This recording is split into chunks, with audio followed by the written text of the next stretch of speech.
Section 73 of A Popular History of France, Volume 5. This recording is in the public domain. A Popular History of France from the Earliest Times, Volume 5, by François Guizot, translated by Robert Black. Chapter 48. Louis XIV. Literature and Art. Part 8. Moliere and French comedy had no need to take shelter beneath the mantle of the ancients. They, together, had shed upon the world incomparable lustre. Shakespeare might dispute with Corneille and Racine the sceptre of tragedy. He had succeeded in showing himself as full of power, with more truth, as the one, and as full of tenderness, with more profundity, as the other. Moliere is superior to him in originality, abundance, and perfection of characters. He yields to him neither in range, nor penetration, nor complete knowledge of human nature. The lives of these two great geniuses, authors and actors both together, present in other respects certain features of resemblance. Both were intended for another career than that of the stage; both, carried away by an irresistible passion, assembled about them a few actors, leading at first a roving life, to end by becoming the delight of the court and of the world. John Baptist Poquelin, who before long assumed the name of Moliere, was born at Paris in 1622.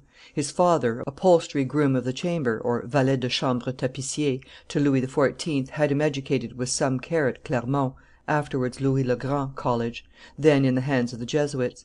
He attended, by favor, the lessons which the philosopher Gassendi, for a long time the opponent of Descartes, gave young Chapelle. He imbibed at these lessons, together with a more extensive course of instruction, a certain freedom of thinking which frequently cropped out in his plays, and contributed later on to bring upon him an accusation of irreligion. In 1645, or possibly 1643, Moliere had formed, with the ambitious title of Illustré Théâtre, a small company of actors, who, being unable to maintain themselves at Paris, for a long while tramped the provinces through all the troubles of the Fronde. It was in 1653 that Moliere brought out at Lyons his comedy L'Étourdi, the first regular piece he had ever composed. The Dépit Amoureux was played at Béziers in 1656, at the opening of the session of the States of Languedoc. The company returned to Paris in 1658. In 1659, Moliere, who had obtained a license from the king, gave at his own theatre Les Précieuses Ridicules. He broke with all imitation of the Italians and the Spaniards, and, taking off to the life the manners of his own times, he boldly attacked the affected exaggeration and absurd pretensions of the vulgar imitators of the Hotel de Rambouillet.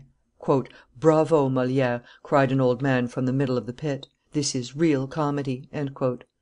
When he published his piece, Moliere, anxious not to give umbrage to a powerful clique, took care to say in his preface that he was not attacking real Précieuses, but only the bad imitations. Just as he had recalled Corneille to the stage, Fouquet was for protecting Moliere upon it. The École des Mans and the Facheux were played at Vaux. Amongst the ridiculous characters in this latter, Moliere had not described the huntsman. Louis XIV. Himself indicated to him the Marquis of Soyecour. "There's one you have forgotten," he said. 24 hours later, the bore of a huntsman, with all his jargon of venery, had a place forever amongst the Facheux of Moliere. The École des Femmes, the Impromptu de Versailles, the Critique de l'École des Femmes began a bellicose period in the great comic poet's life. Accused of impiety, attacked in the honor of his private life, Moliere, returning insult for insult, delivered over those amongst his enemies who offered a butt for ridicule to the derision of the court and of posterity. The Festin de Pierre and the signal punishment of the libertine, or free thinker, were intended to clear the author from the reproach of impiety. La Princesse de Lide and L'Amour Medecin were but charming interludes in the great struggle henceforth instituted between reality and appearance. In 1666, Moliere produced Le Misanthrope, a frank and noble spirit's sublime invective against the frivolity, perfidious, and showy semblances of court. "This misanthrope's despitefulness against bad verses was copied from me. Moliere himself confessed as much to me many a time," wrote Boileau one day. The indignation of Alceste is deeper and more universal than that of Boileau against bad poets. He is disgusted with the court and the world because he is honest, virtuous, and sincere, and sees corruption triumphant around him. He is wroth to feel the effects of it in his life, and almost in his soul. He is a victim to the eternal struggle between good and evil, without the strength and the unquenchable hope of Christianity. The Misanthrope is a shriek of despair uttered by virtue, excited and almost distraught at the defeat she forebodes. The Tartuffe was a new effort in the same direction, and bolder in that it attacked religious hypocrisy, and seemed to aim its blows even at religion itself. Moliere was a long time working at it; the first acts had been played in 1664, at court, under the title of L'Hypocrite, at the same time as La Princesse de Lyde. "The king," says the account of the entertainment in the Gazette de l'Auray, "saw so much analogy of form between those whom true devotion sets in the way of heaven and those whom an empty ostentation of good deeds does not hinder from committing bad, that his extreme delicacy in respect of religious matters could with difficulty brook this resemblance of vice to virtue; and though there might be no doubt of the author's good intentions, he prohibited the playing of this comedy before the public until it should be quite finished and examined by persons qualified to judge of it, so as not to let advantage be taken of it by others less capable of just discernment in the matter." Though played once publicly, in 1667, under the title of L'Imposteur, the piece did not appear definitively on the stage until 1669, having undoubtedly excited more scandal by interdiction than it would have done by representation. The king's good sense and judgment at last prevailed over the terrors of the truly devout and the resentment of hypocrites. He had just seen an impious piece of buffoonery played. "I should very much like to know," said he to the Prince of Conde, who stood up for Moliere, an old fellow student of his brother's, the Prince of Conti's, "why people who are so greatly scandalized at Moliere's comedy say nothing about Scaramouche." "The reason of that," answered the prince, "is that Scaramouche makes fun of heaven and religion, about which those gentry do not care, and that Moliere makes fun of their own selves, which they cannot brook." The prince might have added that all the blows in Tartuffe, a masterpiece of shrewdness, force, and fearless and deep wrath, struck home at hypocrisy. Whilst waiting for permission to have Tartuffe played, Moliere had brought out Le Medecin Malgre Lui, L'Amphitryon, Georges Dandin, and L'Avare, lavishing freely upon them the inexhaustible resources of his genius, which was ever ready to supply the wants of kingly and princely entertainments. M. de Pourceaugnac was played for the first time at Chambord on the 6th of October, 1669. A year afterwards, on the same stage, appeared Le Bourgeois Gentilhomme, with the interludes and music of Lully. The piece was a direct attack upon one of the most frequent absurdities of his day. Many of the courtiers felt in their hearts that they were attacked. There was a burst of wrath at the first representation, by which the king had not appeared to be struck. Moliere thought it was all over with him. Louis XIV. Desired to see the piece a second time. "You have never written anything yet which has amused me so much; your comedy is excellent," said he to the poet. The court was at once seized with a fit of admiration. The king had lavished his benefits upon Moliere, who had an hereditary post near him as groom of the chamber. He had given him a pension of 7,000 livres, and the license of the king's theatre. He had been pleased to stand godfather to one of his children, to whom the Duchess of Orleans was godmother. He had protected him against the superciliousness of certain servants of his bedchamber, but all the monarch's puissance and constant favors could not obliterate public prejudice, and give the comedian whom they saw every day on the boards the position and rank which his genius deserved. Moliere's friends urged him to give up the stage. "Your health is going," Boileau would say to him, "because the duties of a comedian exhaust you; why not give it up?" "Alas!" replied Moliere with a sigh, "it is a point of honor that prevents me."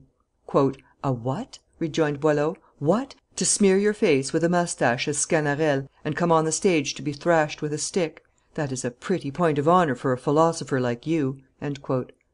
Moliere might probably have followed the advice of Boileau, he might probably have listened to the silent warnings of his failing powers, if he had not been unfortunate and sad. Unhappy in his marriage, justly jealous and yet passionately fond of his wife, without any consolation within him against the bitternesses and vexations of his life, he sought in work and incessant activity the only distractions which had any charm for a high spirit, constantly wounded in its affections and its legitimate pride. Psyche, Les Fourberies de Scapin, La Comtesse d'Escarbagnas, betrayed nothing of their author's increasing sadness or suffering. Les Femmes Savantes had at first but little success; the piece was considered heavy; the marvellous nicety of the portraits, the correctness of the judgments, the delicacy and elegance of the dialogue, were not appreciated until later on. Moliere had just composed Le Malade Imaginaire, the last of that succession of blows which he had so often dealt the doctors. He was more ailing than ever; his friends, even his actors themselves, pressed him not to have any play. "What would you have me do?" he replied. "There are 50 poor workmen who have but their day's pay to live upon. What will they do if we have no play? I should reproach myself with having neglected to give them bread for one single day, if I could really help it." Moliere had a bad voice, a disagreeable hiccough, and harsh inflections. "He was nevertheless," say his contemporaries, "a comedian from head to foot; he seemed to have several voices, everything about him spoke, and by a caper, by a smile, by a wink of the eye and a shake of the head, he conveyed more than the greatest speaker could have done by talking in an hour." He played as usual on the 17th of February, 1673. The curtain had risen exactly at 4 o'clock; Moliere could hardly stand, and he had a fit during the burlesque ceremony (at the end of the play), whilst pronouncing the word juro. He was icy cold when he went back to Baron's box, who was waiting for him, who saw him home to Rue Richelieu, and who at the same time sent for his wife and two Sisters of Charity. When he went up again with Madame Moliere into the room, the great comedian was dead. He was only 51. It has been a labor of love to go into some detail over the lives, works, and characters of the great writers during the age of Louis XIV. They did too much honor to their time and their country; they had too great and too deep an effect in France and in Europe upon the successive developments of the human intellect, to refuse them an important place in the history of that France to whose influence and glory they so powerfully contributed. Moliere did not belong to the French Academy; his profession had shut the doors against him. It was nearly 100 years after his death, in 1778, that the Academy raised to him a bust, beneath which was engraved, "Oh, his glory lacks not; ours did lack him." It was by instinct and of its own free choice that the French Academy had refused to elect a comedian. It had grown, and its liberty had increased under the sway of Louis XIV. In 1672, at the death of Chancellor Seguier, who had become its protector after Richelieu, "it was so honored that the king was graciously pleased to take upon himself this office. The body had gone to thank him. His Majesty desired that the dauphin should be witness of what passed on an occasion so honorable to literature. After the speech of M. Harlay, Archbishop of Paris, and the man in France with most inborn talent for speaking, the king, appearing somewhat touched, gave the Academicians very great marks of esteem, inquired the names, one after another, of those whose faces were not familiar to him, who was there in his capacity of simple Academician. 'You will let me know what I must do for these gentlemen.' Perhaps M. Colbert, that minister who was so zealous for the fine arts, never received an order more in conformity with his own inclinations." From that time the French Academy held its sittings at the Louvre, and, as regarded complimentary addresses to the king on state occasions, it took rank with the sovereign bodies. For 35 years the Academy had been working at its Dictionnaire; from the first the work had appeared interminable. "These 6 years past they toil at letter F, and I'd be much obliged if Destiny would whisper to me, 'Thou shalt live to G,'" wrote Bois Robert to Balzac. The Academy had entrusted Vaugelas with the preparatory labor. "It was," says Pelisson, "the only way of coming quickly to an end." A pension, which he had not been paid for a long time past, was revived in his favor. Vaugelas took his plan to Cardinal Richelieu. "Well, sir," said the minister, smiling with a somewhat contemptuous air of kindness, "you will not forget the word pension in this Dictionary." "No, Monseigneur," replied M. de Vaugelas, with a profound bow, "and still less reconnaissance (gratitude)." Vaugelas had finished the first volume of his Remarques sur la Langue Francaise, which has ever since remained the basis of all works on grammar. "He had imported into the body of the work a something or other so estimable (d'honnete homme) and so much frankness, that one could scarcely help loving its author." He was working at the second volume when he died, in 1649, so poor that his creditors seized his papers, making it very difficult for the Academy to recover his Memoires.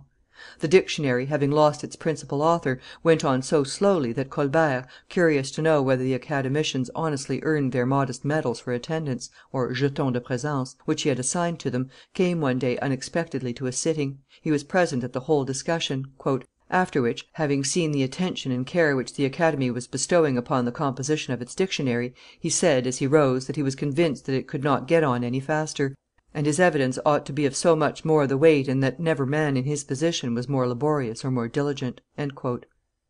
Section 73.